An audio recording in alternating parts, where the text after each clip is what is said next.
Hey guys, yeah, it's been a while since I last filmed. A lot of projects came up, work, life, etc.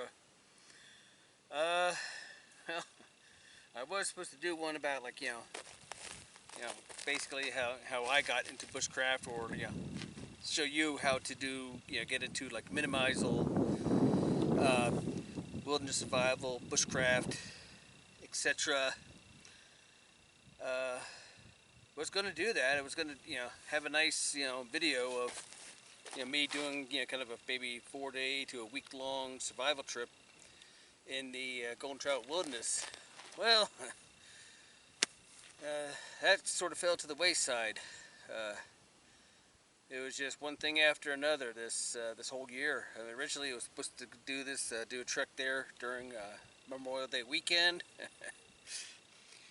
Got up there to get my backcountry permit, and the ranger looked at me and said, "Sure you want to do that?" I'm like, "Why?" He says, "Well," he says, "if you're lucky, you'll find a place that has like 9 inches of snow. The rest of it's like 2 to 3 feet of snow." Had snow all the way up there past Memorial Day weekend. I tried going for July 4th weekend, and same. It's like this time there was no snow, but oh man, flooding. The ranger was like saying, "Well, this trail's closed, this trail closed, and this trail's closed, and this trail's closed." I was like, one of those was one of the ones I wanted to go on, and you're like, "Well, sorry, you're out of luck." I mean, you could try if you don't mind walking through a marsh. So, set back again. And well, Labor Day weekend, nice, perfectly cool, not hot, and everything whatnot, and getting ready. You know, check the Innu forest and conditions and whatnot, and wow, what a surprise! Fire. Right a mile away from where was gonna go.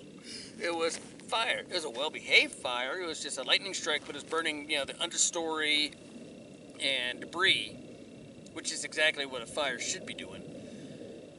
But again, that trail and section was closed off. So, yeah. And then last month, trying to get there before, they closed off all the trailheads of that area. Um, came down with some type of crud. I don't know what it was, but it's like I was hacking my lungs out, and it's just like, just when I felt like I was going to get better, it's like, worked around the yard, and all of a sudden the energy level just goes, so, anyways, that's the wine right now here, so, but anyways, so, you know, yeah, there's a lot of YouTube videos on, getting into bushcraft and everything whatnot, and some good, some are not. I hope mine's one of the good ones.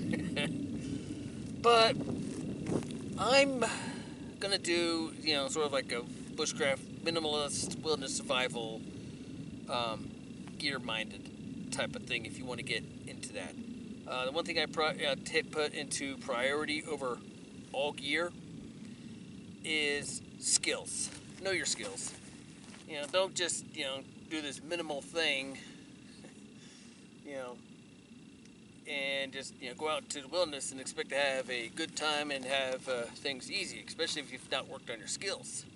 It's like, I just shake my head at some people who do what I call marathon classes. Take, oh, this class and this class and this class and this class and this class and this class, and then they come out and they, strut around like a little, bandy rooster. Think they're, top bird right now, strutting around like, yeah, I took all these classes here, yeah. I worshiped the feet of this guru, and, told me this and told me that, and I look at them, I said, okay, get a bow drill fire going. What? Get a bow drill fire? Oh, I can do that. Show me. Well, I don't have to show you, I took all these classes. I don't care how many classes you've taken. My concern is how much dirt time you put into it, how much, effort you've actually worked on it. I mean, I have higher respect for somebody who takes one class, you know, comes home, works on it for a couple, for a bit, could be a week, a couple of months, maybe all year long. Come back again to the more advanced class. Come back home, work on those skills. That's what I did. That's how I got to where I am. Is constant dirt time. You don't, get skilled by taking all these classes. They're good, but in the end, it's all practice and dirt time. But anyways, enough of that. So here, what I'm going to do is I'm going to show you ways of getting into bushcraft, wilderness survival, minimalist gear. Again, you don't need high end. I'm going to show you my cutting tool collection. Some would say, Joe, I think you have a problem, and my wife has said that. Got to the point now where if I want a new tool, she goes, okay, you're going to have to get rid of one or two. It's like, ugh. But anyways, I'm going to keep it simple. You want, that's when it comes down to it. I prefer to have, low-end gear, stuff type of thing for a practice trick, than buying an expensive one and having a storm come and shred it. I mean, it's like I have a tube tent. I've used a few times. I got a new one because the last one gave up the ghost. Combination of exposure to sun and elements, and wind and plants. But I digress. So, with that said, let me show you, exactly how we all get started, which is in our backyard. That's where we start practicing our skills. That's where we start, sharpening our teeth and honing our skills. So, with that said, let me show you the cutting gear, shelter materials that you could use to make a shelter, clothing, and amongst other things that I'm having trouble recalling at the moment. So, with that said, I'll meet you in the backyard. Well, guys, welcome to the backyard, as you've seen before many times here. This is where most of us have cut our teeth here on our skills, as well in our backyards. A lot of us don't, sometimes, starting out, don't have access to, acres of your own property and such. Hell, when I first started, I was living in a condo, so, in a place where there really wasn't much, just some parks here and there and some woods where I had to work out of doing that. So, anyways, with that said,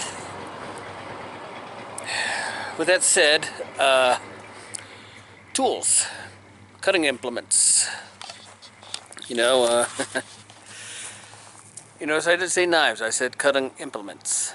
So, well, starting out, it's kind of overwhelming and disheartening sometimes, is, when you see some of these channels toting this, $400 blade, and you're barely making ends meet, maybe have about, $100 to spare.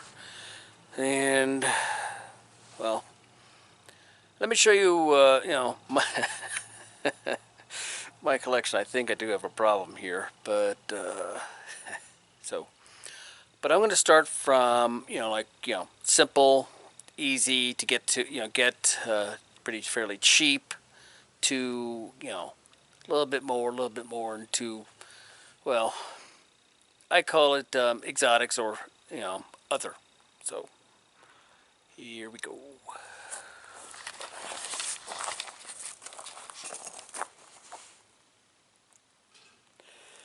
All right. Well,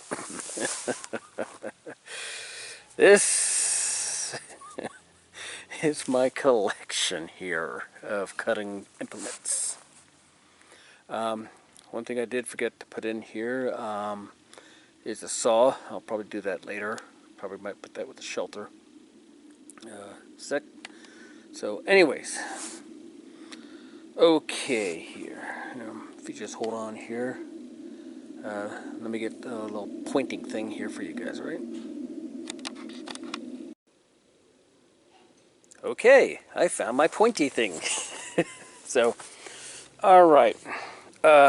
Starting out, as I said before, what Bushcraft means to me is this is my first knife that I bought when I was 15.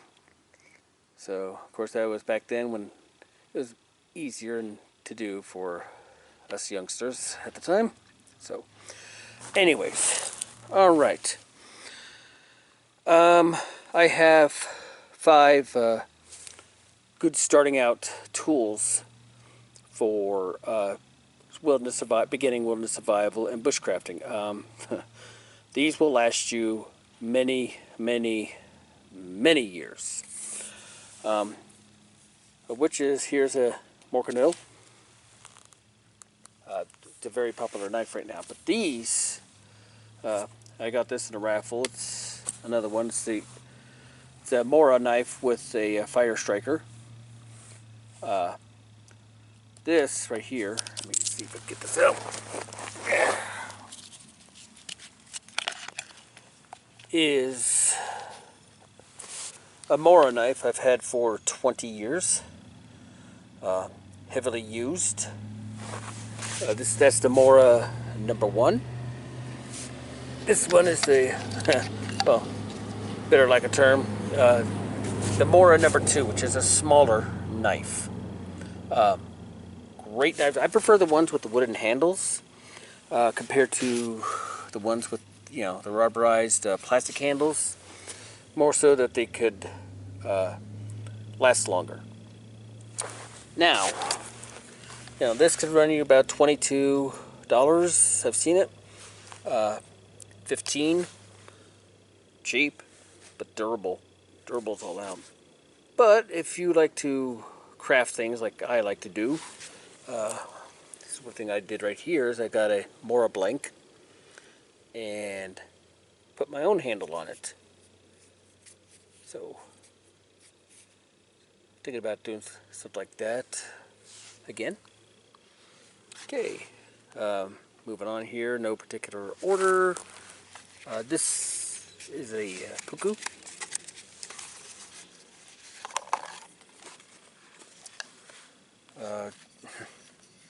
Not that, it's fairly expensive. It was about $70.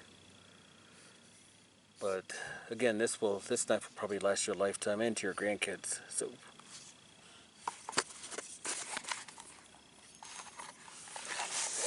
yeah, forget it.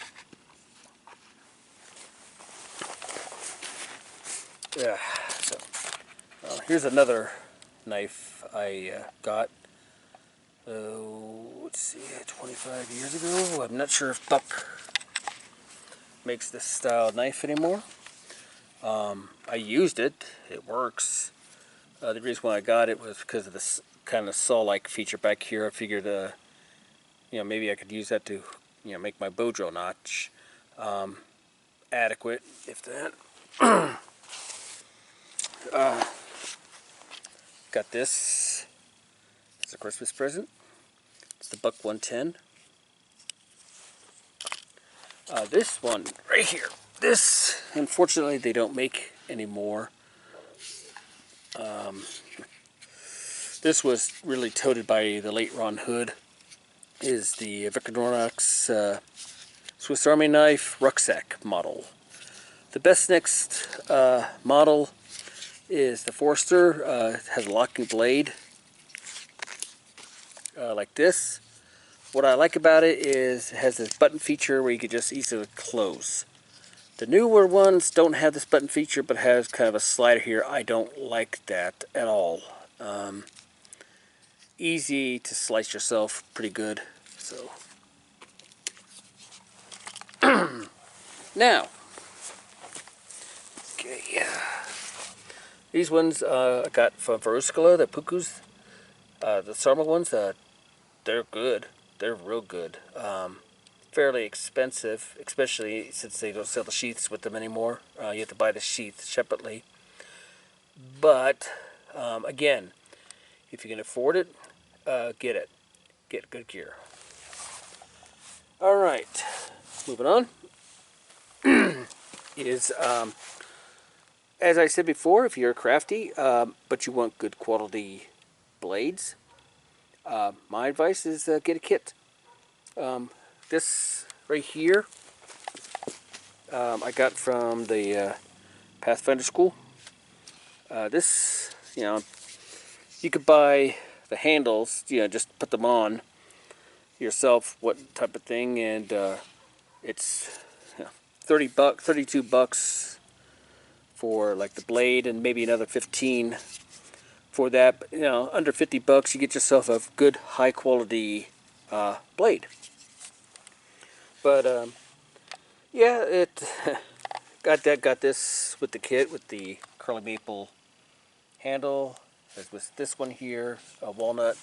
This was I got, did get the handle material. That's Pacific U. This is another blade I got from the Pathfinder store, and I had some. Oh boy, what did my wife do to this? This is hers now. She apparently looks like she's been using it to cut vegetables, tomatoes more like it. But the handle is bog oak, and as I said, good kits from the Pathfinder school. Get a good quality blade, and if you're, you know how to put the stuff together, you're good with your hands, which should be part of bushcrafting, is knowing how to craft things. Anyways, moving on. Okay. We recently got this as a kind of a draw type of thing, and I'm happy with it. It's a cold steel SRK, Japanese Sanmai steel. I haven't had a chance to play with this yet, but I used to have a SRK that went missing.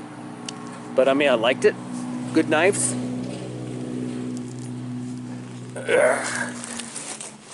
This I got in a drawing type of thing, a contest. I put my name in, and lo and behold, I won it. This is the TBS board knife from the Bushcraft store in the UK. Scandi grind. You can get one with a fire striker. I like it. I haven't had a whole lot of chance to really truly play with it, but I've seen some Bushcraft channels who use this a lot and swear by it. Okay, this here is the Sisipuku. It came with the black coating, which I really do not like. So I just kind of sanded it off and gave it a little bit of polish, and I'm liking it. It's the Sisipuku Ranger knife, and the only thing I don't like about it is it's a right-handed sheath, and I'm left-handed. So, alrighty. Okay, we're now getting into the heavy choppers and, well, exotics. So, here's my collection of choppers. Right here, tomahawks, axes, and such hatchets. My favorite so far is this here. I got this from Crazy Crow, called the Trapper's Axe. I like it because it has this nice hammer end right here, which I use to hammer in steaks. It is a close second with this tomahawk. I forget the name of it, but I like it. It's fairly well balanced. But believe it or not, my favorite that I've used back east, and especially around here in the high desert, you don't need something big. Is the Kentucky Belt Axe. Again, from Crazy Crow. They have a deluxe version. I advise getting the regular standard one because the deluxe version is made in India and the steel doesn't seem to be that good. Here's the Morcano hatchet, very ergonomic. It cuts. You could actually even carve with it. My only complaint is the back's not, wide enough to really hammer in stakes. As you can see, I've done that. Next one, I lucked out. Amazon was having a sale of a Husqvarna hatchet, and I got that for 20 bucks, which can't right now. But this is a beast. I mean, it's heavier than the other tomahawks I have, but I mean, it will split wood. It will cut down brush and trees. All right. Moving on. And now, the chopping blades. All right. This one, I'm sure you see me wield the process of changing the sheath out. Tore the thing up pretty good here, but I've seen, you've seen me do a demonstration on this and test it out. This is really good as a chopper and a carver. But when it comes to like fish and small game, whatnot, especially trout, the tip's a little bit too wide for that. So, all right, okay. Now, part of having good quality gear for what you can afford is my usually question whenever I get looking at a blade or whatnot is, especially a manufacturer, I ask the question, how long have they been making this? And well, you've all seen this, my Dave Beck tracker knife. I've had since 1993. So do the math. 26 years ago. And he's still making them, but it's a long, long wait. So, the next one I got as a Christmas present is the Tops Anaconda by the late Ron Hood. This is for a good blade, I would recommend this. I haven't had a full chance to completely play with this, but the fact that Ron Hood used this blade for well over a decade, from all over, from the Amazon jungle to the Sierras up into Idaho, before changing things out, as what schools would do. The next one, I'm sure you've seen. The next one is the Ron commissioned buck knives to make this one called the Hoodlum, which they don't make anymore. And here's another one that's been around. I've played with. I need to play with some more. Yeah, hold on here. There we go. Is also the Ron Hood's ATAX, his own design. This is not a standalone tool. This is to be used in conjunction, say, like with the Anaconda, or a smaller blade, like the rucksack, samurai knife. But I've used this. I've used this as a bow drill. I put the sheath on, of course. Has a rangefinder, directional, arrow launcher, wire cutter, and on the interior, you could unscrew these and have your mini kit in there, which is usually like a little small ferrocerium rod, fishing line, hooks, sinkers, and snare wire. Now, this blade here, it may not look like much, but this has a lot of emotional and sentimental value to me. This is a knife made by the late Rob Simovich, Some Vitch knives.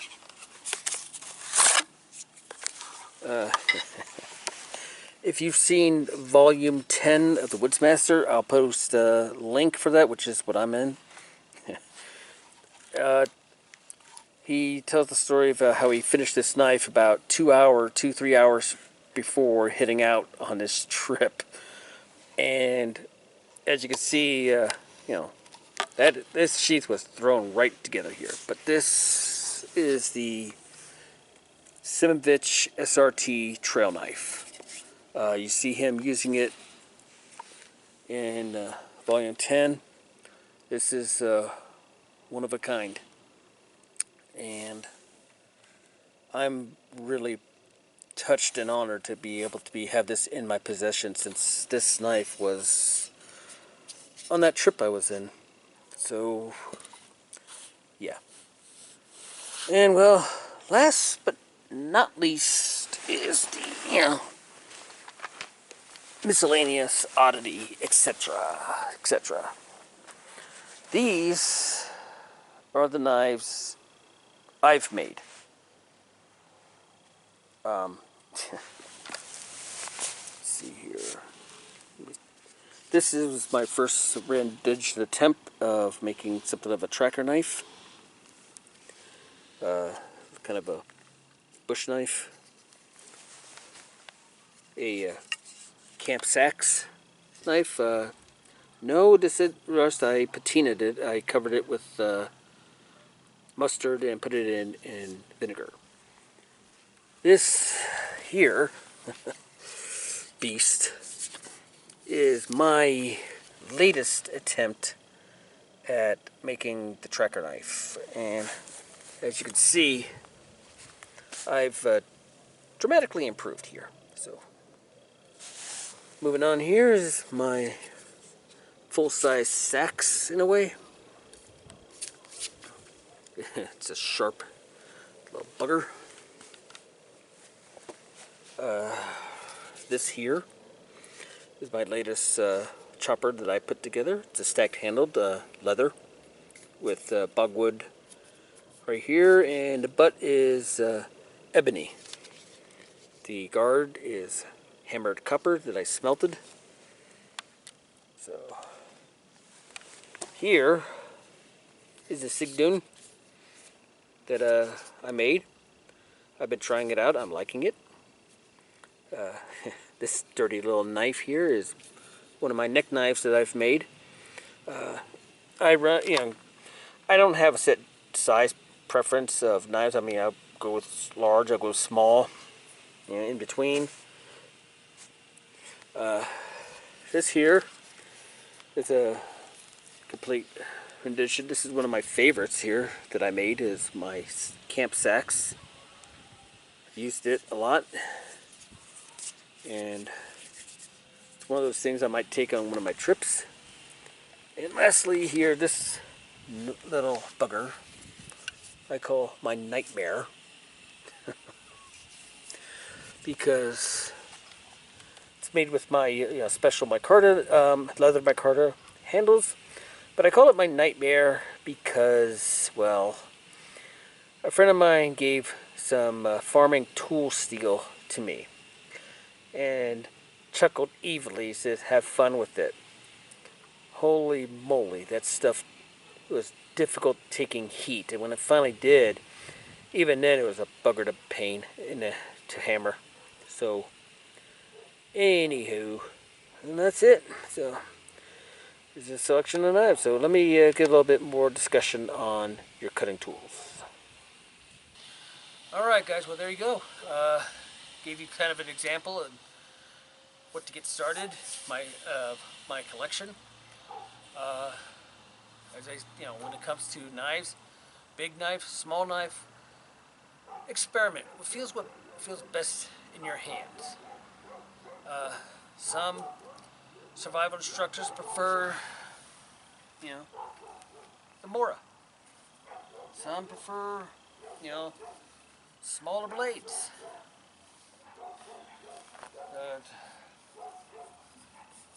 Some prefer heavy blades, large blades. And then some kind of prefer in between, which I sort of fall into. I don't like the idea of one knife does it all. I'm the type that will have more than one knife. uh, I've been, asked how many knives do you have on me, and I said, do we have time? uh, my wife, asked how many I had on me one time, and I pulled 5 out. She goes, "Oh my God, why do you need that many?" I go, "In case I need it." But as I said, the size of knife is your own preference. It's. Hold on here, UPS. Come back in a moment. I think. Yep. Hold on.